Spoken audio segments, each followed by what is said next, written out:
Last time I posted a hyped video in which I showed what will Minecraft be adding in the next update. But after the excitement cooled down a bit, I realized that there is also many flaws with this update which I want to discuss today. First, I want to make something clear. I really like these new features and I stand by my statement that they have done a great job. I just want to also show at the negative side of things. Anyway, with that out of the way, let's take a look at the first point. First, about the new copper armor. You don't really need armor in the first part of the game, and when you need, you usually already have iron. And why do I think you don't need armor at first? Well, you survive the first night in a hole, and later you have a bed. Second, copper tools deal the same damage as stone, they're just a bit quicker and have a bit more durability, but is it worth for the effort of making them? And this brings us to the third point. In case of most players, the transition from stone to iron is pretty fast. Most players have iron armor and gear on day 5, giving you a usage time of maximum 2 hours. I personally don't think it's worth it. Now yes, there is a group of players that would find this incredibly helpful. First, builders scared of caves. They need fast tools but usually can't afford iron. And second, adventurers who don't spend time mining and can't have a bed. I still think it's a great addition, even if the only explanation would be that you can make things from iron and gold, so why not from copper? The next thing I want to talk about is the copper golem. And it's great, I think it is just the mob needed.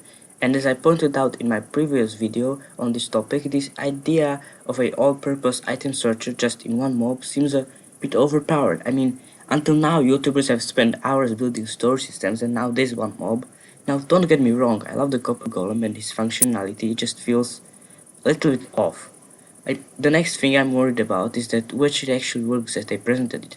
I mean, if you put a item you don't have yet in a chest, it will put it to a random chest, not taking into account if it is a gem chest or a plant chest.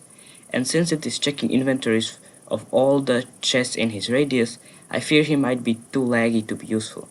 I think he still needs a lot of work.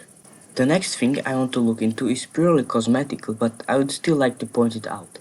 It is that everything made out of copper oxidizes, but armor and tools not. And they suffer much more wear than a random copper block. This is purely aesthetic and won't affect the gameplay, it just doesn't make sense. And I get it, it's probably a lot of work for a sub to change, but it's just bugging me. Also, why were there blue glowberries in the video? Like, what?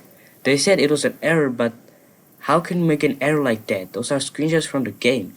Apparently they have been messing with the glowberries. Maybe a new feature? Speaking about new features, is that it? Like a set of armor and tools? Is that it, Mojang? Just compared to the other updates. Anyway, I don't want to be a hater and we technically also received the creaking and the happy gas, but the update just feels incomplete. Like they forgot to mention some parts of it.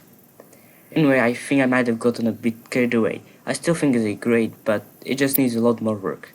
Anyway, what do you think? Should Mojang invest more time into this update or is it good enough?